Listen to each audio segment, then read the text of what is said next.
विष्णु भगवान जी की कथा का तीसरा अध्याय। तीसरे अध्याय में एक उल्कामुख नाम के एक राजा थे। वह राजा जो बड़े ही सत्यवक्ता और जितेंद्रिय थे। प्रतिदिन देव स्थानों पर जाते थे और गरीबों को धन दे करके उनके कष्टों को दूर किया करते थे। ऐसे ही उनकी पत्नी भी कमल के समान मुख वाली थी, खूब गरीबों में दान दिया करती थी। उनकी पत्नी के बारे में कहा गया है, महाराज के एक माया सुंदर नारी, महाराज के एक माया सुंदर नारी, मैं अपने पति पारायण प्रभा, मैंने पति की प्यारी। जब वे राजा रानी एक भद्रशिला नदी के किनारे, क्या नाम था नदी का? आज के समय में नाम बदल के हो गया है सोनभद्र नदी, जो मध्य प्रदेश राज्य में है। उस नदी किनारे जब वह राजा और रानी व्रत पूजा पाठ कर रहे होते हैं, खूब पंडाल गड़ा होता है, भंडारे की व्यवस्था थी, व्रत पूजा पाठ कर रहे थे, नगरवासी वहां मौजूद थे। उनके पास के नगर के एक साधु बनिया, कौन था? साधु बनिया, जो कि जगत सिद्ध व्यापारी था और राजा के सन्मुख आ पहुंचा, जो कि धन का धवल पुजारी था। साधु बनी के पास धन की कोई कमी नहीं थी, अच्छा खासा धनवान आ जाता है।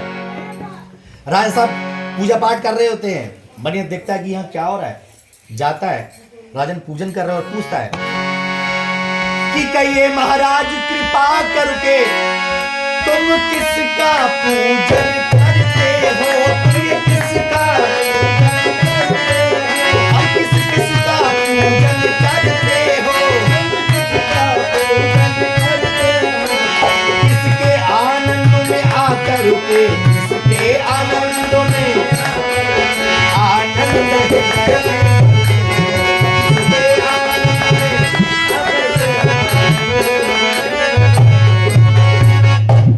किसके आनंद में आकर के आनंद हृदय में।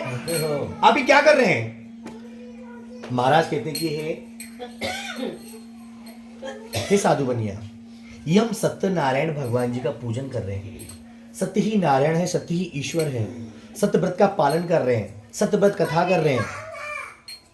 इस व्रत पूजा पाठ के द्वारा सुख संपन्नता हमें मिलती है, मन वांछित हमें फल मिलते हैं, निर्धन धनी होते हैं, बंदी बंधनों से मुक्त हो जाते हैं, निर्विहीनों के संतान प्राप्त होती है और सारे मनोरथ पूर्ण होने के बाद में अंत में वो ईश्वरधाम वैकुंठ धाम को चला जाता है।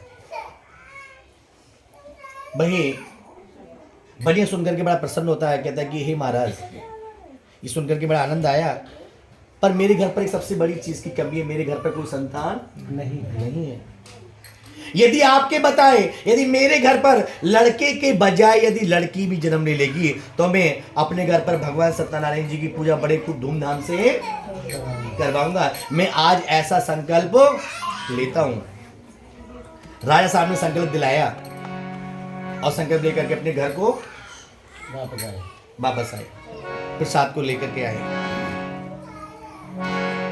लीलावती से कहा कि हे लीलावती, आज हम एक ऐसे व्रत पूजन को देख करके आए जी संतान भी प्राप्त होती, देखो हम इसका प्रसाद लाए हैं। लीलावती कहने लगी, हे साधु महाराज, हमारे ऐसे कहां भागे संतान प्राप्त हो जाए, 20 साल तो शादी को हो गए, हमारे कहां संतान प्राप्त होगी। साधु माने के लीलावती ऐसा नहीं, बड़े बूढ़े लोग का कहना है कि 12 बरस के बाद तो घूरे के दिन भी फिर जाते हैं, पलट जाते हैं। लीलावती कहती है, दोहरा सुनाती है, अपनी जीवन नैया है प्राण धन, कैसे स्वच्छंद बहावेंगे, कैसे स्वच्छंद बहावेंगे, जब कंकड़ बटोर नलिका भाग में, आनंद कहाँ से भावेंगे, आनंद कहाँ से भावेंगे। तो साधु माने के नीलवती ऐसा नहीं, कामना पुत्र की जो करके व्रत पूजन उपचार और विधान करें, निश्चय ही उसको प्रतिभाशाली नारायण पुत्र प्रदान करें। कहते हैं कि ईश्वर के घर में, प्रकृति के घर में देर है अंधेर नहीं, पर हमें अपने आप को विश्वास करना चाहिए, वो मेहनत करनी चाहिए। तो भाई बनिया कहने लगते कि हे लीलावती, ये चाहे तो एक तिनके को डुबो सकते हैं पानी में, ये चाहे तो एक तिनके को डुबो सकते हैं पानी में, और ये चाहे तो एक पत्थर को भी तैरा सकते हैं पानी में। इनकी महिमा बड़ी अपरंपार है, ईश्वर की महिमा बड़ी अपरंपार है। इसको कोई नहीं जान पाया और ना ही जान पाएगा। कहते कि ज्ञान क्या है? जिसके बारे में हम जानते हैं। ज्ञान क्या होता है भैया? जिसके बारे में हम जानते हैं भाई हमें इस चीज का ज्ञान है, ये चीज ये है। अज्ञान क्या होता है? जिसके बारे में थोड़ा ना थोड़ा जानते हैं, जिसके बारे में थोड़ा ना थोड़ा तो हम जानते हैं, इस बारे में ज्ञान नहीं थोड़ा। हाँ, तो वो अज्ञान में आता है। और भगवान क्या है? जिसके बारे में हम रहस्य के बारे में कुछ भी हमें पता नहीं है। भगवान वो चीज है, ईश्वर वही चीज है, प्रकृति वो चीज है जिसके बारे में हम कुछ नहीं पता लगा सकते किस समय क्या हो जाए, कि दिन ब दिन क्या पर्यावरण बदलता रहता है। तो ये रहस्यमय है। ऐसे ही ब्रह्मांड में बहुत सारी चीजें बड़ी रहस्य में भरी हुई हैं। तो लीलावती प्रसाद को खा लेती हैं और खाने के बाद में भगवान का आशीर्वाद हो जाता है। कुछ महीने बाद लीलावती जो थी वो गर्भवती हो जाती हैं। तो 9 महीने के बाद में, कि 9 महीने के भीतर जब प्रसव काल भी आता है, जब प्रसव काल भी आता है, देखो कन्या ने जन्म लिया, देखो कन्या ने, और ये प्रभु की माया है, देखो कन्या ने जन्म लिया, ये प्रभु की माया है। कन्या का जन्म हुआ 9-10 महीने के बाद में। 11वें दिन उस कन्या का नामकरण संस्कार हुआ। खूब पैसा खर्च किया, खूब पैसा खर्च किया। आस पास भी खूब गांव में सबको दावत दे दी, खूब अच्छे होटल में खिलाया पिलाया। तो सब लोग आए, बड़ा आनंद आया सभी लोगों को। और आने के बाद में कुछ दिन के बाद में लीलावती को याद है, लीलावती ने कहा कि हे साधु महाराज, आपने एक बार भगवान जी का पूजन बोला था कि व्रत पूजन हम जब करें जब पैदा हो संतान, कि हे महाराज वह समय आ गया, भगवान जी की पूजा करा लो। देखो अब तो हमारी बिटिया भी 1-1.25 महीने की हो गई। साधु माने का लीलावती तुम जानती हो, हमने कन्या के नाम के संस्कार में कितना सारा पैसा खर्च किया है, कितना भंडारा किया है। ऐसा कोई इसका हिसाब किताब कोई लेन देन है कुछ नहीं, तो तुम जानती हो पीपल के पत्ते की तरह थोड़ी है। पैसे जब मन चाहे तोड़ो, जब मन चाहे खर्च कर लो। भाई कमाने में बड़ा वक्त लगता है, क्यों भैया जी? भाई कमाने में बड़ा भाई वक्त लगता है। ऐसा है पूजा जो है वो अगले साल को करा लेंगे, वो जरूर थोड़ी अभी करा लो, ठीक है। लीलावती बेचारी चुप हो गई। लीलावती उस महीने में महिलाएं अपनी पतियों से कितना डरा करती थी, यानी एक बार पति ने कह दिया तो चुप हो गई। उसको डर था, यदि मैं इनसे कहूंगी ज्यादा करो पूजा नहीं करेंगे, पूजा और मेरी कर देंगे ये धम पूजा। तो लीलावती को धम पूजा क्यों करानी? हालांकि वो माहौल बंद हो चुका है। भाभी ने एक बार कही कथा करा लो, उन्होंने कह दिया ठीक है करा लो, आज कथा करा ली। तो उस जमाने में इसलिए कितना डरती थी, और आज के जमाने में नहीं डरती। हाथ जोड़ने पड़ जाते हैं। तो जब भाई लीलावती पूजा पाठ को जब चुप हो जाती हैं, एक बार कहा साधु महाराज बनी ने मना कर दिया। 2-4 साल बीत गए, लीलावती ने और कहा कि पूजा करा लो। अरे नहीं, साधु महाराज पूजा करने को तैयार नहीं हुए। व्यापार करने के चक्कर में इतने मगन हो गए, भगवान की भक्ति को भूल जाते हैं। यह भगवान की भक्ति की भूलने वाली बात नहीं है, यह नकारात्मक सोच वाली बात है और सकारात्मक सोच वाली। पूजा जो होती है एक सकारात्मक कार्य है, ये अच्छा कार्य है पूजा पाठ कराना। तो जब साधु बने पूजा पाठ को टालता चला जाता था, इसका तात्पर्य ये है कि उसके जीवन की जो व्यवहारिक बातें जो है, जो घरेलू रोज की बातें जो है, सामान्य दिनचर्या की बातें जो है, उनको वो वैसे ही मना करते हुए चला जाता था, जिसके उसके अंदर नकारात्मक सोच का विकास ज्यादा हो गया। और जिस व्यक्ति के अंदर नकारात्मक सोच का ज्यादा विकास हो जाता है, फिर वो दुख से मिलना प्रारंभ हो जाते हैं, कलेश मिलना शुरू हो जाते हैं। तो भाई बढ़िया व्यापार की चला जाता है। कन्या बड़ी हो गई, 14-15 साल की हो गई। जब 14-15 साल की हो जाती हैं, उसको बड़ी चिंता होती है। जब पुत्री ब्याहने योग्य हुई, मन चिंता उस व्यापारी के, मन चिंता उस व्यापारी को। मिल जाए कोई योग वर, मिल जाए कोई योग वर, तो हाथ करो।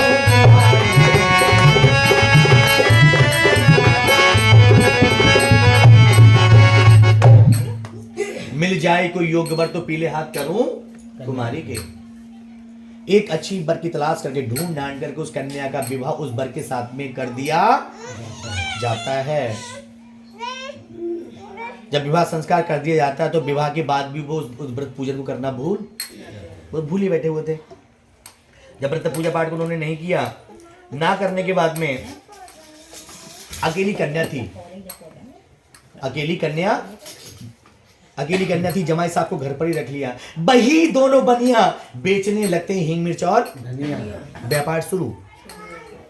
बैलगाड़ी में सामान भर करके ले गए। कहां पहुंचे? कंचन नगर में, रत्नापुर नगरी में, जहां के राजा चंद्रकेतु थे। दिन में व्यापार किया करते थे और रात्रि में राजा के महल के किनारे आकर के विश्राम करते होते हैं।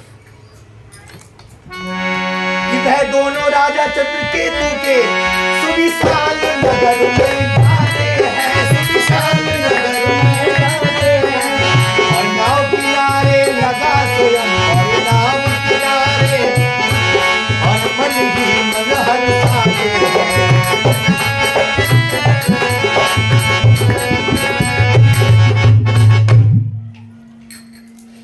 जब रात्रि में विश्राम करने के लिए आते थे, एक दिन की बात है, एक रात की बात है कि कुछ चोर राजा का सामान चुरा करके भाग रहे थे। पीछे से मंत्रियों ने देख लिया, मंत्री उनके पीछे पड़ गए। और चोर कहां पे भागे? जहां रात्रि में ससुर जमाई सो रहे थे, वहां सामान रख करके वहां से चोर भाग गए।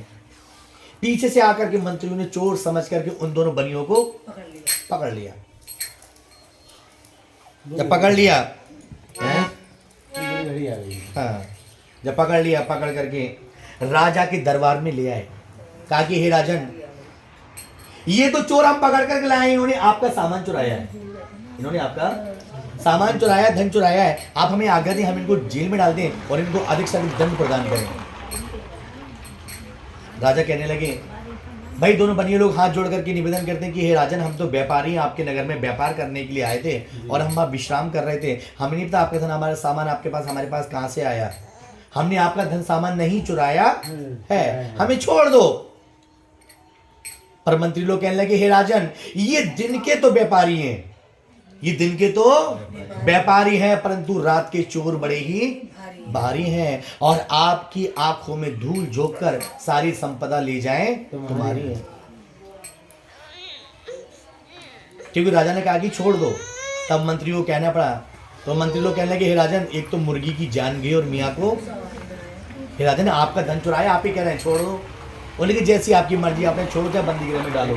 तब राजा के समझ में आया कि हाँ, किसी व्यक्ति के चेहरे पे लिखा नहीं होता कि किस समय पर आकर के धन के चक्कर में उसका स्वभाव बदल जाए। जेल में डाल दिया, जैसे दंड देने लगे। उधर घर पर भी ऐसी नौबत आ जाती है। लीलावती कलावती दोनों माँ बेटियां घर में अकेले रहा करती थी। जब रहा करती थी, उधर जब कुछ महीने बीत जाते हैं, जब बीत जाने के कारण जमाई राजा का, साधु महाराज का कोई अता पता नहीं, कोई मैसेज वैसेज नहीं आया कि कहाँ रह रहे हैं, कहाँ नहीं रह रहे हैं, कोई किसी प्रकार का कोई संदेश नहीं। तो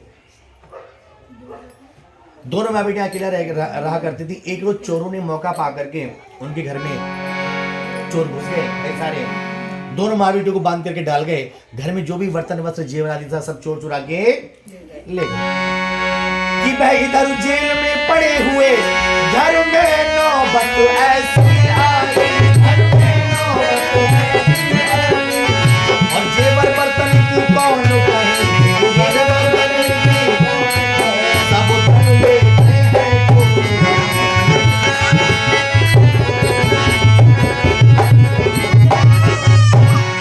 वह माता पुत्री दोनों ही मोहताज है दाने दाने को, और कपड़े बर्तन की कौन कहे, घर में है अन्न ना खाने को, घर में अन्न तक खाने को नहीं बचा। लीलावती कलावती के हालात भी भिखारियों जैसे हो जाते हैं। भिक्षा मांग करके दोनों माँ बेटियां गुजारा करती हैं। कुछ महीने बीत जाते हैं। एक दिन की बात है, भाई कलावती कन्या भिक्षा मांगने के लिए गई, गांव में भिक्षा मांगने के लिए जाती है। एक साधु ब्राह्मण के यहाँ भगवान जी की पूजा हो रही थी कि एक दिन कलावती कन्या उस ब्राह्मण के घर पर आई। क्या सत्यदेव नारायण की, क्या सत्यदेव नारायण की, बड़ा सुंदर कथा होती है। सत्यदेव नारायण की बड़ा सुंदर कथा होती है। श्री सत्यदेव नारायण की वहां सुंदर कथा होती पाई। भगवान जी की पूजा चल रही होती है। कलावती कन्या आकर के बैठ जाती है, पूजा पाठ सुनती है। पूजा पाठ समाप्त हुआ, प्रसाद बटता है, प्रसाद को लेती है और लेने के बाद में पूछती है, पंडित जी महाराज क्या कर रहे थे? उन्होंने कहा भगवान जी का पूजन कर रहे थे। बोले अच्छी बात है, बहुत अच्छी पूजा लगी हमें। प्रसाद लिया कलावती कन्या ने, भोजन भी खाया, थोड़ा भोजन और प्रसाद अपनी माँ के लिए भी लेकर आई। घर पहुंचते पहुंचते रात्रि के 10 बज गए। माता ने फटका लगे, कन्या कहां से आ रही हो रात्रि के इतनी? कलावती कन्या के लिए कि हे माता, मैंने एक साधु ब्राह्मण के यहाँ भगवान जी की पूजा पाठ होती देखी, दुख में उसका प्रसाद लाई हूं। जब माता को दिखाया पंचामृत और प्रसाद तो माता को आ गई उस दिन की याद। जब माता को आ गई याद तो माता ने कहा कि हे कन्या, तुम्हारे पिताजी ने तुम्हारे पैदा ना होने से पहले संकल्प लिया था कि व्रत पूजन हम जब करें जब पैदा हो संतान। देखो वह समय आ गया है। तो लीलावती ने कहा आज तक तुम्हारे पिताजी ने पूजा पाठ नहीं करवाई है, तो ये कन्या ऐसा है, हम कल को भिक्षा मांगेंगे, भिक्षा में हमें जो भी मिलेगा उससे हम भगवान जी की सामग्री को लेकर के आएंगे और उस सामग्री से ला करके हम अपने घर में भगवान जी का पूजन मन में दृढ़ निश्चय कर लिया। अगले दिन प्रातःकाल उठती है दोनों माँ बेटियां और भिक्षा के लिए चलती हैं। भिक्षा में जब जाती हैं और भिक्षा मांग करके भगवान जी की सामग्री को लाती हैं। ला करके जब भगवान जी की सामग्री को लाती हैं, ला करके उन्होंने अपने घर में ऐसे ही भगवान जी का पूजन कराया। जब भगवान जी का पूजन करवाती हैं, भगवान जी का पूजन कराने के बाद में भगवान से क्षमा प्रार्थना करते हैं कि हे प्रभु क्षमा करिएगा, और जहाँ भी हमारे जमाई राजा और साधु बनिए हैं उनकी कोई ना कोई सूचना दे दीजिएगा कि कहाँ है कहाँ नहीं। और भगवान से प्रार्थना करते हैं कि हे प्रभु आपने सभी को तारा है, हमें भी तारो। तो क्या कह रहे हैं कि तारा है सारा जमाना, तारा है सारा,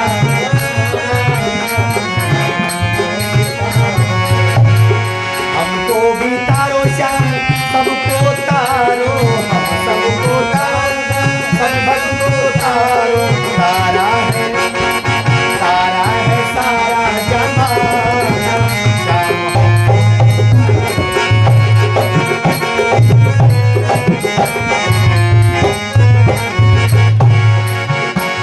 कि हमने सुना है तुमने सुदामा को तारा, हमने सुना है तुमने सुदामा को तारा, अपने मित्र को तारा, सुदामा को तारा है चावल के बहाने शाम, तारा है सारा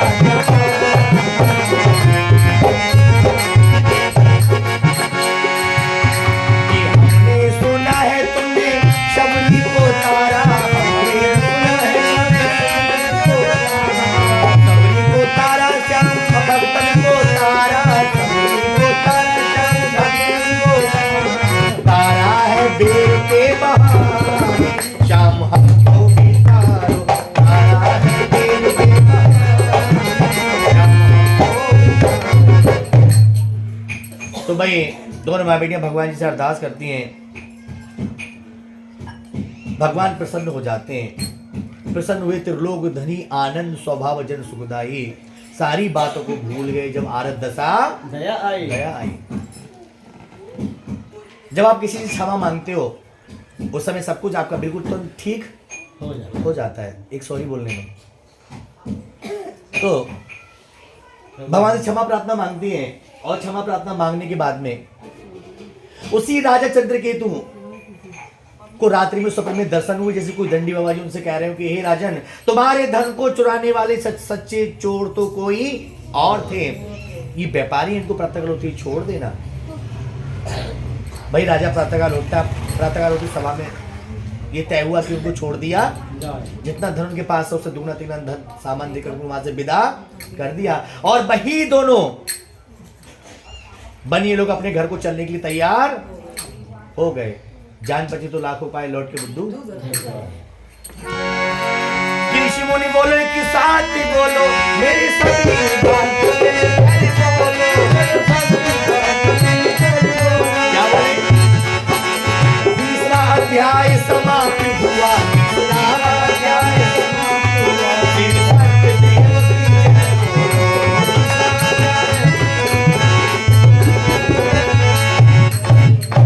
बोले विष्णु भगवान की जय।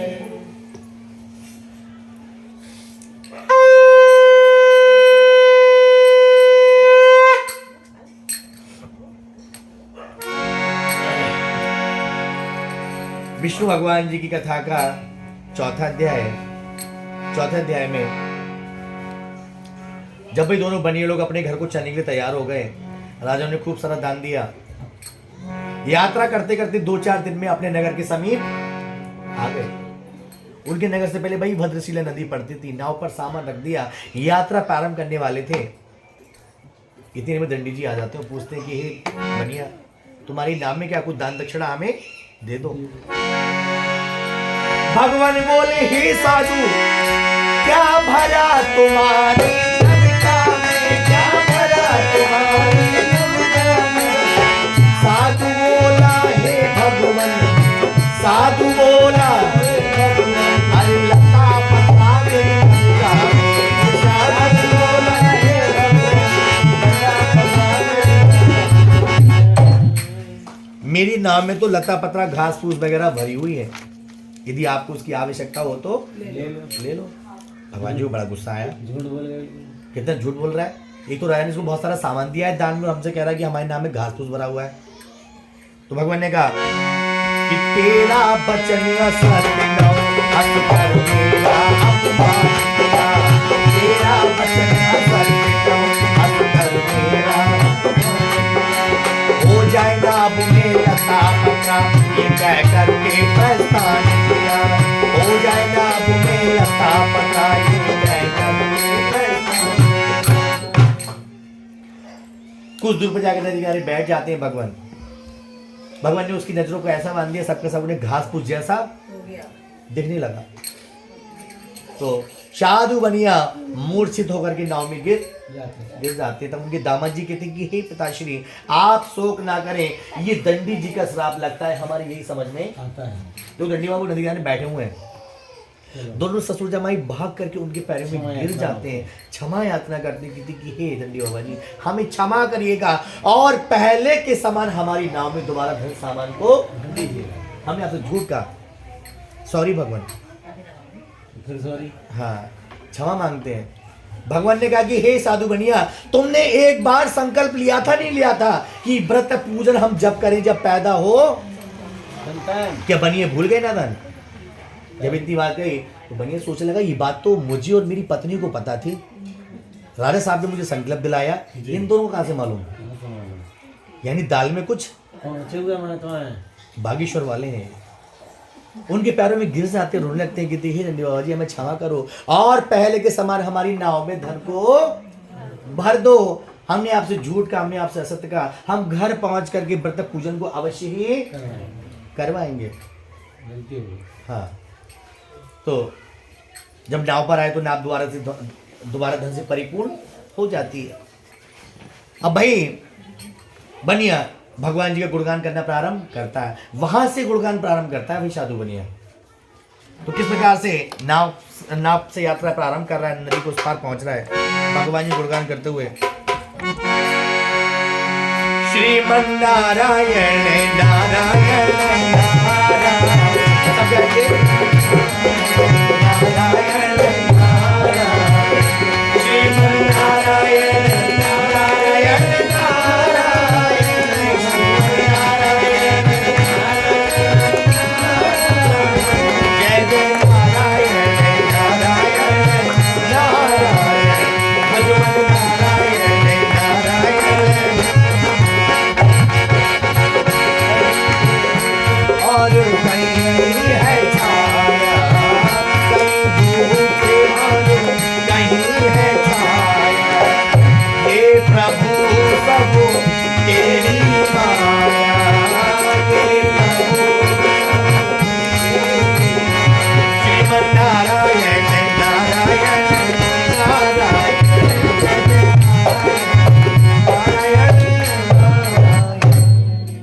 भगवान जी गुणगान करते हुए जा रहा है, नदी को उस पार पहुंचता है। उस पार उसका नगर बसा हुआ था, गांव था। गांव वाली नदी यहाँ टहल रहे थे। गांव वालों से कहा, हे गांव वालों, घर जाकर सूचित कर दो कि नदी किनारे जमाई राजा और साधु महाराज बहुत सारा धन सामान लेकर के आ गए। घर वाला भाग करके घर आता है, गांव वाला भागकर घर आया और घर आकर के क्या देखता है कि पूर्णमासी का दिन था। दोनों माँ बेटियां लीलावती कलावती भगवान जी का पूजन, मोहल्ले पड़ोसी सब लोग बैठे हुए थे। पंडित जी महाराज ऐसी भगवान जी कथा कर रहे थे। गांव का आदमी कहता, लीलावती कलावती ऐसा है, नदी का जमाई राजा साधु महाराज उन्होंने बुलाया तुम्हें। लीलावती के पंडित जी महाराज से कहती है लीलावती की, हे पंडित जी महाराज ऐसा है, जितनी पूजा हो गई वो समाप्त करो, बची कुछ पूजा बाद में आकर के कर लेंगे। नदी किनारे लल्ली के पापा जी आ गए, पिताजी कहते हैं, हाँ जो भी कहते, लल्ली के पापा जी आ गए हैं, उनको बुलाने के लिए चलो। तो पंडित जी महाराज ने कहा, लीलावती ऐसा है, थोड़ी देर और रुको, भोग लगा के आरती करके तुम चली जाना। लीलावती कहने की पंडित जी महाराज सोचिए, तो बहुत दिनों में आ रहे हैं वो, और जब तो तुम कलावती से पूजा पाठ कराते रहो, हम उनको वहां से बुला के लाते हैं। लीलावती चली जाती हैं, उधर कलावती से भी नहीं रह मिलता। वो भी किसी चीज का बहाना मिला करके, किसी चीज का बहाना क्या, वो खुद कहने लगे, पंडित जी महाराज नदी किनारे हमारे भी वो आ गए। कौन आ गए? वो आ गए। तो वो का बहाना मिला के वो भी वहां से चली गई। जब लीलावती कलावती गई उधर को, तो पंडित जी महाराज भी गए अपने घर को। पंडित जी महाराज भी अपने घर को चले जाते हैं। ठाकुर जी सब वहाँ ऐसे रखा हुआ रह गया, सब पान फूल वगैरह प्रसाद में सब ऐसे रखा रह गया। बाहर 2-4 डीओजी साहब घूम रहे थे, डॉग आए और 2-4 को और लेके आए संग में। उन्होंने ऐसा प्रसाद खाया, सबका सब तहस नहस कर दिया। केले के पत्ते का बड़ा अच्छा करके मैंने सब मंदिर बनाया, सबके सब फेंक गए कुत्ते। और जब फेंक जाते हैं सारा का सारा सामान वगैरह वगैरह, और बराबर में जल चढ़ा के, भगवान जी का घोर अपमान होता है। भगवान जी के पूजा का अपमान होता है, प्रसाद का अपमान होता है, सभी भक्तों का अपमान होता है, ब्राह्मण जी का अपमान होता है। जैसे ही नदी किनारे पहुंचती लीलावती कलावती, वैसे ही आता है आंधी और तूफान, नहीं रहता जमाई का नामो और निशान। अचानक से इतना सारा बाढ़, इतना सारा पानी आ जाता है कि जमाई ज्यादातर सामान धन उतार चुके थे, थोड़ा सामान रखा हुआ रह जाता है। जो जमाई सहित नाव जो थी पानी में डूब जाती है। किसी अच्छे कवि ने कितने अच्छे ढंग से कहा है, क्या कहा है, एक सेकंड का पता नहीं किसी का, कि पल से पल में क्या हो जाए और मानव तेरे शरीर का कुछ पता नहीं, कुछ पता नहीं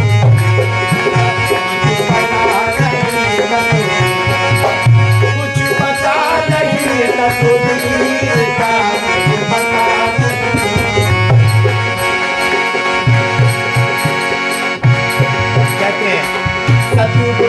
राजा हरिश्चंद्र विश्वामित्र हुन जाजन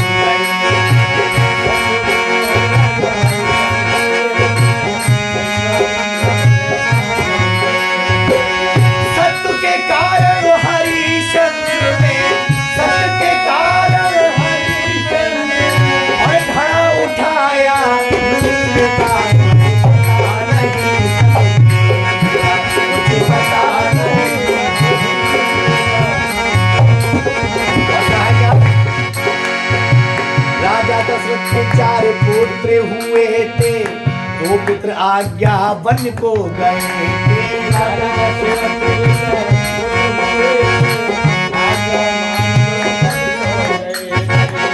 राजा राजा मतलब महलों में रहने वाले प्रभु राम जी और लक्ष्मण जी हमारे एक दिन भेष रख करके जंगल जंगल हमारे नंगे पैर फिर रहे हैं प्रभु।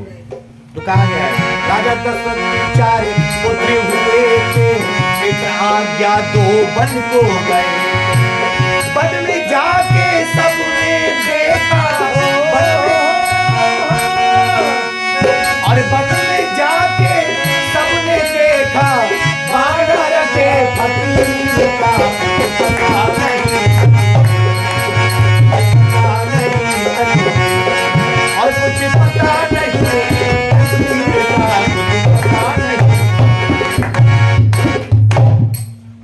यानी तकदीर का कुछ पता नहीं किस समय पे आकर के क्या हो जाए। वो भी सर्वगुण संपन्न है। यदि हम अच्छे ढंग से नहीं चलेंगे तो सबका सब लुट जाता है, कुछ ही समय लगता है लगने में।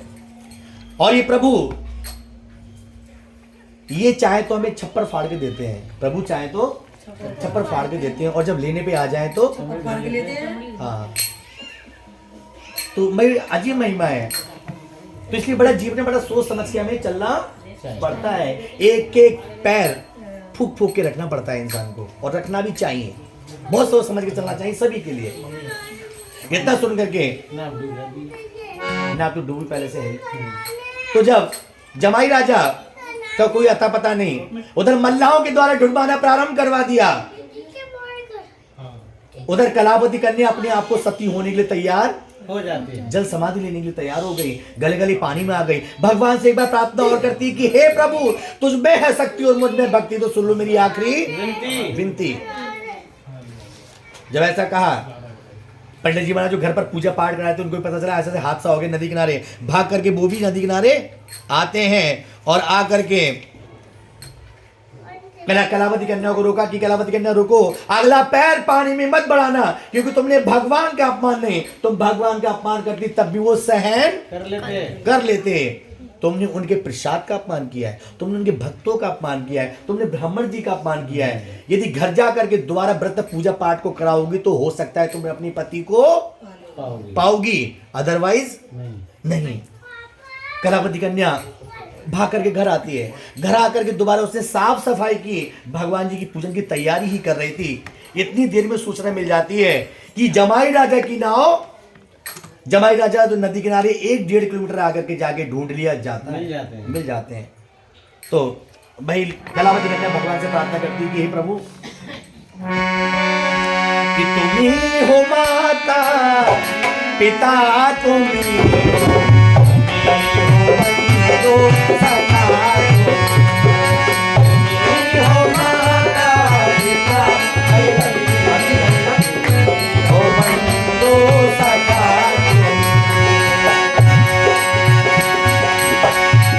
हो साथी, तुम सहारे, कोई ना को ना सिवा तुम्हारे,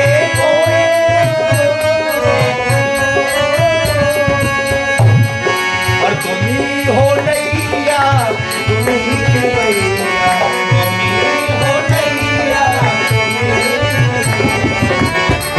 हो बंदो सखा, तुम ही हो माता पिता, तुम ही हो बंदो सखा। और कहते हैं जो खिल सके ना वो फूल हम हैं, तुम्हारे चरणों की धूल हम हैं, तुम्हारे चरणों की धूल। दया की दृष्टि सदा ही रखना, दया की दृष्टि बंदो सखा,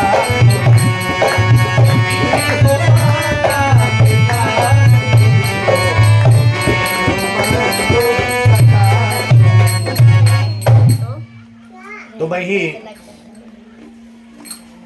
कलावती कन्या भगवान से प्रार्थना करती है, सब कुछ ठीक हो जाता है। जमाई राजा मिल जाते हैं, जलसल वैद्य लोगों को बुलाया जाता है, उन्हें स्वस्थ किया जाता है, और जब कुछ दिनों में जब पूर्ण रूप से स्वस्थ हो जाते हैं तो वही साधु बने हैं अपने घर में। आगे चल करके खूब धूमधाम से अपने घर में ऐसे ही सत्यनारायण भगवान जी का पूजन करवाते हैं, खूब भंडारे करवाते हैं, और अंत में सारे सुखों को भोग करके अपनी जमाई कन्या के लिए खूब सारा धन संपदा छोड़ करके अंत में वो भी स्वर्गधाम वैकुंठ धाम को चले जाते हैं। ऋषि मुनि बोलो एक साथ बोलो मेरे सभी बात दिल करो।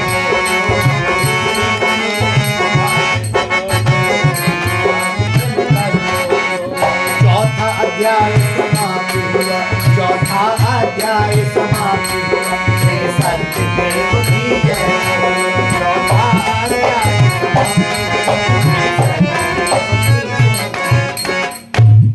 बोलो विष्णु भगवान की जय।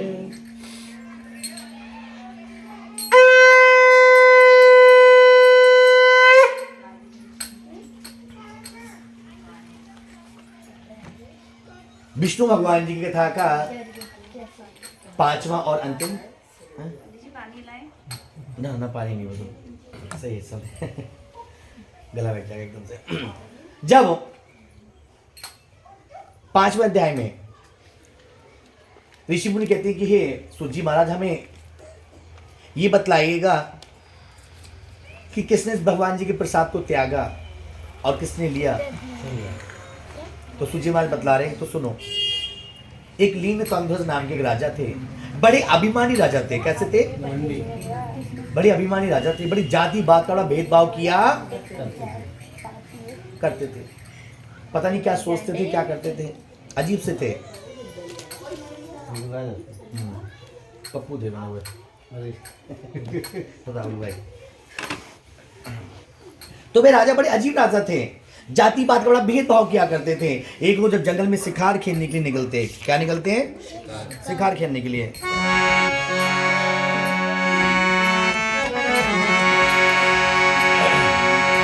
कि बस एक दिवस वह राजा शिकार खेलने बन को जाता है। उसी समय एक माया रूपी मृग को, उसी समय एक माया रूपी अपने समय मुझको पाता है।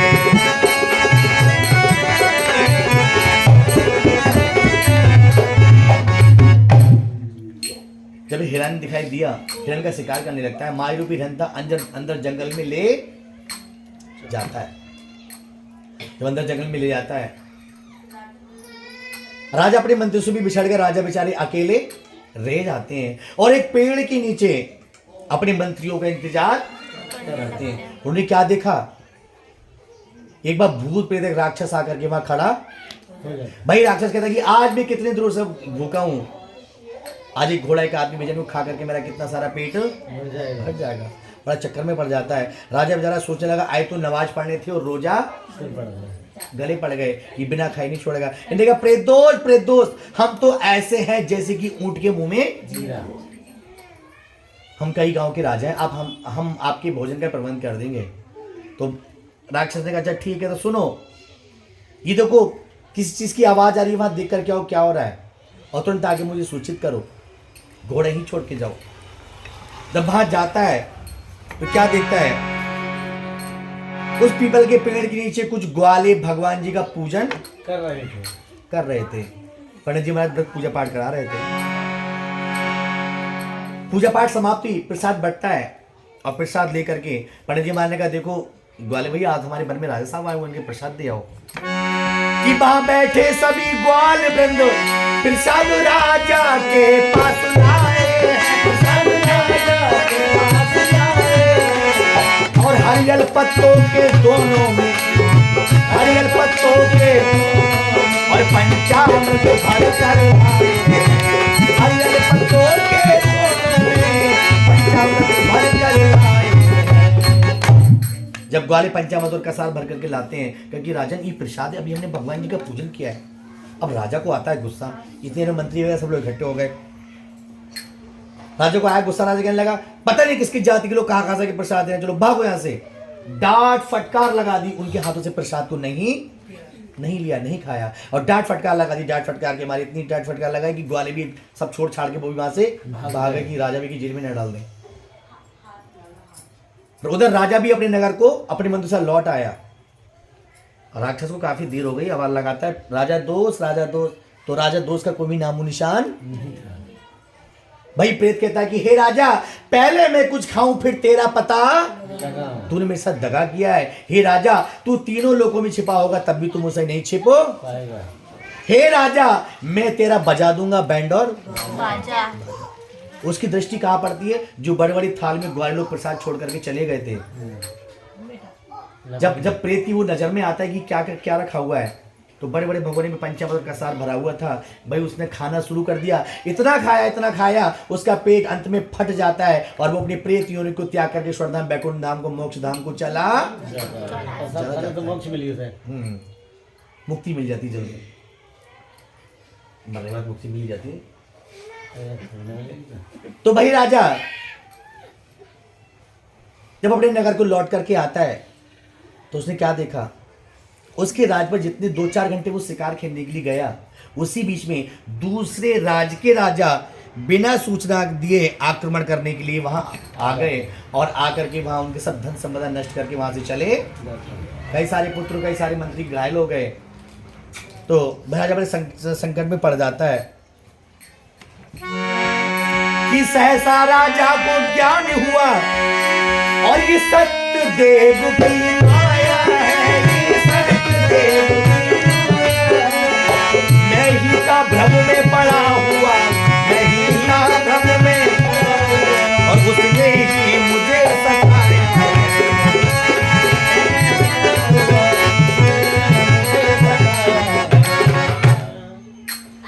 राजा बराबर संकट में पड़ जाता है। राजा सोचता है कि ये सब कैसे क्या हुआ।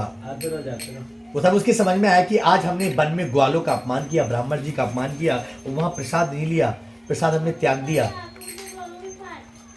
जब वो अपने मंत्री के साथ जंगली तरफ आता है, उसी पेड़ के नीचे आया जहां भगोने में प्रसाद बचा हुआ था। पहुंच पाँच करके खाया और पहुंच पाँच करके खाने के बाद में जब वो राजा अपने लौट नगर को आता है, तब उसका कुछ दिनों में सब कुछ हल्के हल्के सामान्य हो जाता है। और वे राजा भी भगवान के चमत्कारों को देख करके अपने महलों में व्रत पूजा पाठ को करवाने लग जाते हैं।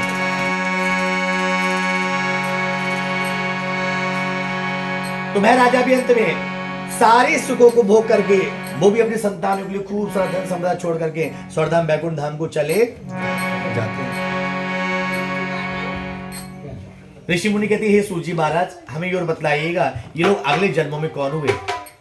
जो सत्युग के समय की ये कथा है, तो ये लोग अगले अगले जन्मों में कौन हुए, इनके बारे में और बताइए। तो बता रहे हैं कि सतानंद जी ब्राह्मण की कौन हुए थे? था सतानंद अति श्रेष्ठ विप्रो, जिसने हरि का ध्यान लगाया था। द्वापर में वही सुदामा बना, और द्वापर में वही सुदामा बना, श्री कृष्ण ने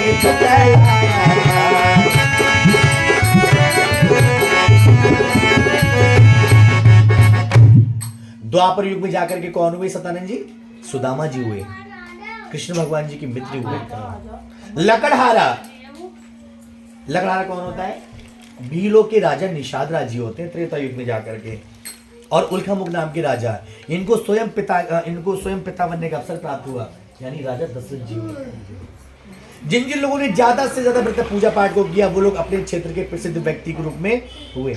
हम सभी लोग अपने घर में भगवान सत्यनारायण जी का व्रत पूजन करते हैं। हमारा घर, हमारा परिवार, हमारे संबंधी सब लोग हमारे घर में आते हैं, एक दूसरे से मिलने का शुभ अवसर प्राप्त होता है, हमें सुख शांति मिलती है, एक अच्छा वातावरण, अच्छा माहौल बनता है, धर्म संस्कार इत्यादि हम सभी लोग में पनपते हैं, आते हैं, आत्मविश्वास हमारे अंदर बढ़ता है। तो भगवान जी के व्रत पूजन करते हुए हम लोग सत्युग के समय से कई हजार सालों से करते हुए अब तक चले आ रहे हैं, और ऐसे ही भगवान जी का पूजन करते रहेंगे, यानी सत्य व्रत कथा को करते रहेंगे, यानी सत्यता को धारण करते हुए चलेंगे। तो ऋषि मुनि बोलो एक साथ बोलो, मेरे सभी बातों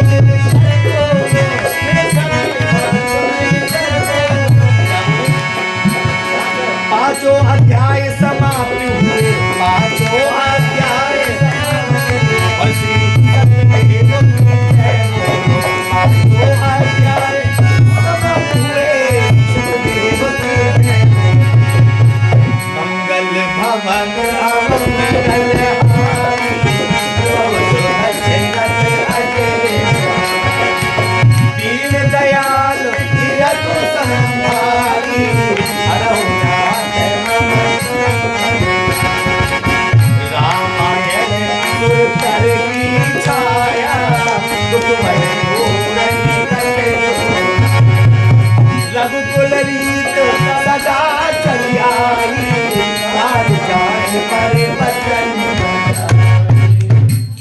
विष्णु भगवान की